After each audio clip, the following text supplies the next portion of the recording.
ഇന്നത്തെ വീഡിയോ ഒരു അൺബോക്സിംഗ് ആണ്. യമഹയുടെ RX-A3070 എന്ന റിസീവർ അവൻറ്റേജ് സീരീസ് റിസീവറാണ്. യമഹയുടെ ഒരു കാലത്തെ ടോപ്പ് എൻഡ് ആണ്. ഒരു കാലം എന്ന് പറയുമ്പോൾ അധികമൊന്നും ആയിട്ടില്ല. 3060, പിന്നെ 3070, പിന്നെ 3080 സീരീസാണ്. ഞാൻ ജസ്റ്റ് ആക്സറീസൊക്കെ ഒന്ന് പ്രോപ്പറായി സേഫ് ഇരിക്കാൻ വേണ്ടി ഒന്ന് പ്രോപ്പറായിട്ട് രണ്ടാമതൊന്ന് പാക്ക് ചെയ്തതാണ്. ഈ രണ്ടാമത് ഒട്ടിച്ചത് അതിൻ്റെ ഒരു പാക്കിംഗ് ആണ്. നമുക്ക് റിമൂവ് ചെയ്ത് നോക്കാം. USA സ്പെസിഫിക്കേഷൻസ് ആണ്. നമുക്ക് സ്റ്റോക്ക് ക്ലിയറൻസ് സെയിലിൽ വന്നതാണ്.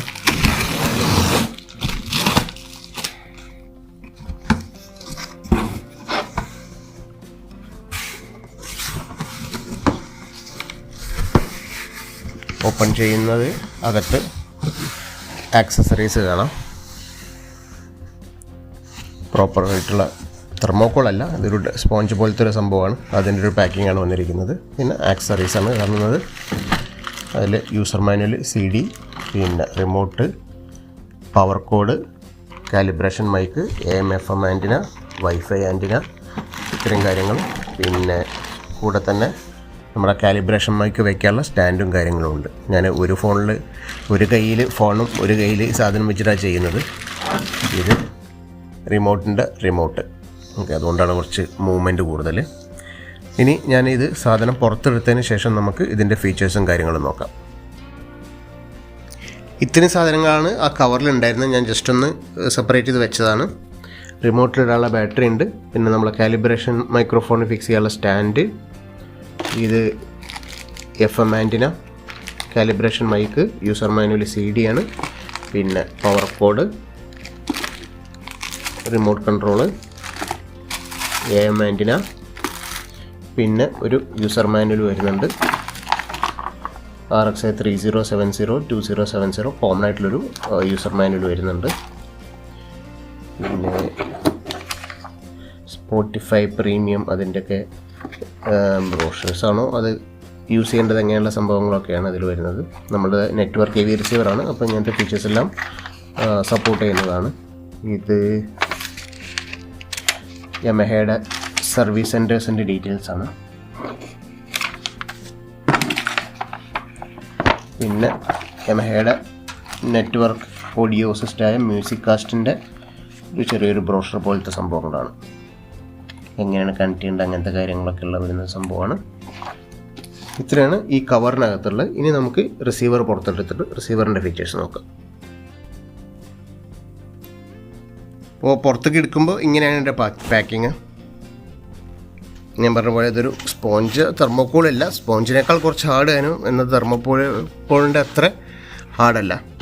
ഇതാണ് എൻ്റെ ഫ്രണ്ട് പോർഷൻ. ഇതേപോലെ സെയിം സംഭവം തന്നെ ബാക്ക് സൈഡിലും വെച്ചിട്ടുണ്ട്. ഇങ്ങനെ വെച്ചിട്ടുണ്ട്.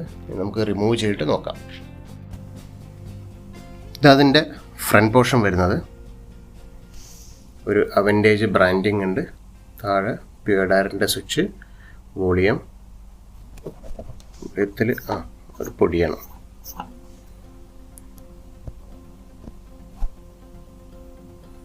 ഇൻപുട്ട് വരുന്നുണ്ട്. മുകളിൽ മെയിൻ സൗണ്ട് ഓൺ സ്വിച്ച്. പിന്നെ കൺട്രോൾസ് എല്ലാം വരുന്നത് സാധാരണ എല്ലാ അവൻറ്റേജിനും വരുന്ന പോലെ ഈ ഫ്ലാപ്പിനകത്താണ്. ജസ്റ്റ് ഒന്ന് ഫ്ലാപ്പ് റിമൂവ് ചെയ്ത് നോക്കാം. ഇതാണ് കൺട്രോൾസ് വരുന്നത്. ഓരോന്നായിട്ട് പറയില്ല, ജസ്റ്റ് ഒന്ന് കാണിക്കാം. കാണുമ്പോൾ തന്നെ അറിയാലോ, USB കൺട്രോൾസ് അങ്ങനത്തെ കാര്യങ്ങളൊക്കെയാണ്. ഇതാണ് അതിൽ ഫ്ലാപ്പിൻ്റെ അകത്ത് വരുന്ന കൺട്രോൾസ്. നമുക്ക് ഫ്രണ്ടിലൊരു HDMI ഇൻ ഉണ്ട്. ഹെഡ്ഫോൺസ് കണക്ട് ചെയ്യാനുള്ള ഓപ്ഷൻ ഉണ്ട്. ഇത് കാലിബ്രേഷൻ മൈക്കിൻ്റെതാണ്. USB കണക്ട് ചെയ്യാം. പിന്നെ ഒരു കോമ്പോസിറ്റ് ലെഫ്റ്റ് റൈറ്റ് ഇന്നുണ്ട്. ഇത്രയാണ് ഇതിൻ്റെ ഫ്രണ്ട്. ഇനി നമുക്ക് ബാക്ക് നോക്കാം. 2 ഡയലേ ഉള്ളൂ. ഇത് ക്ലോസ് കഴിഞ്ഞാൽ നമുക്ക് കാണുന്നത് ഇൻപുട്ട് സെലക്ടർ, വോളിയം, ഇവിടെ പ്യുവഡയറിൻ്റെ ഒരു സ്വിച്ച്, പിന്നെ ഇവിടെ പവർ ഓൺ ഓഫ്, ഇത്രയും കാര്യങ്ങൾ കാണുന്നുള്ളൂ. ഇനി നമുക്ക് ബാക്ക് സൈഡ് നോക്കാം. ബാക്ക് സൈഡ് കാണിക്കുന്നതിന് മുമ്പ് ഇതിൻ്റെ ടോപ്പ് പോർഷൻ ഒന്ന് കാണിക്കാം. ഇവിടെ കാണുമായിരിക്കും ട്രാൻസ്ഫോമർ. സെൻറ്ററിലാണ് ഇതിൻ്റെ ട്രാൻസ്ഫോമർ വരുന്നത്. പിന്നെ പവർ ആമ്പ് ഒരു സെക്ഷൻ ഇവിടെയും ഒരു സെക്ഷൻ ഇവിടെയും നമുക്കിവിടെ ഹീറ്റ് സിങ്ക് എല്ലാം കാണാൻ പറ്റുന്നുണ്ട്.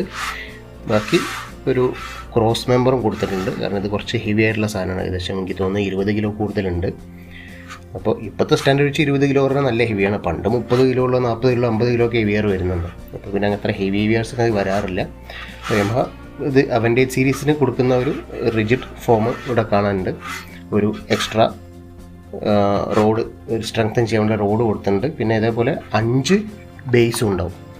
നമുക്ക് സാധാരണ ഒരു 4 ബേസ് ഉണ്ടാവാറില്ല, പക്ഷേ യമഹയുടെ അവൻറ്റേജ് സീരീസിനെല്ലാം 5 ബേസ്. താഴത്തെ കാര്യം പറയുന്നത് നമ്മളെ എന്താ പറയുക, ബേസ് എന്ന് പറയുന്ന 4 സൈഡിലും ഉണ്ടാവും, പിന്നെ നടുക്കൊന്നും ഉണ്ടാവും.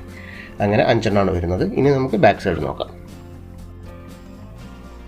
ഇതാണ് ബാക്ക് സൈഡ് വ്യൂ. കുറച്ച് ഡീറ്റെയിൽഡായി നമുക്ക് നോക്കാം. 2 HDMI ഔട്ട് ഉണ്ട്, HDCP 2.2 ആണ്. പിന്നെ 7 HDMI ഇൻപുട്ട്സ് വരുന്നുണ്ട്.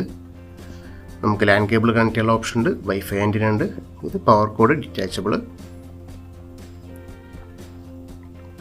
പ്രീ ഔട്ട് നമുക്കിതിൽ 11.2 ചാനൽ പ്രീ ഔട്ട് കിട്ടും. 2 സബ് ഊഫർ അത് ഇൻഡിപെൻഡൻ്റ് ആണ്. അതായത് സാധാരണ ഉള്ള പോലെ ഒരു കൺട്രോളല്ല, 2 സബ് ഊഫർ നമുക്ക് സെപ്പറേറ്റ് കൺട്രോൾ ചെയ്യാൻ പറ്റും, ട്യൂൺ ചെയ്യാൻ പറ്റും. അപ്പോൾ അങ്ങനെ 2 സബ് ഊഫറും പിന്നെ 11 ചാനലും, ടോട്ടൽ 11.2 ചാനൽ പ്രീ ഔട്ടാണ് വരുന്നത്.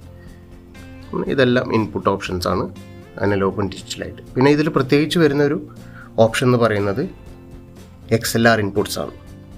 XLR എന്ന് പറയുന്നത് ഒട്ടും ലോസ് ഇല്ലാതെ പ്രോപ്പറായിട്ട് ഫുൾ എന്താ പറയുക മ്യൂസിക് ക്വാളിറ്റി കിട്ടാൻ വേണ്ടിയിട്ട് യൂസ് ചെയ്യുന്നൊരു ടൈപ്പ് കണക്ഷൻ എന്നാണ് പറയപ്പെടുന്നത്.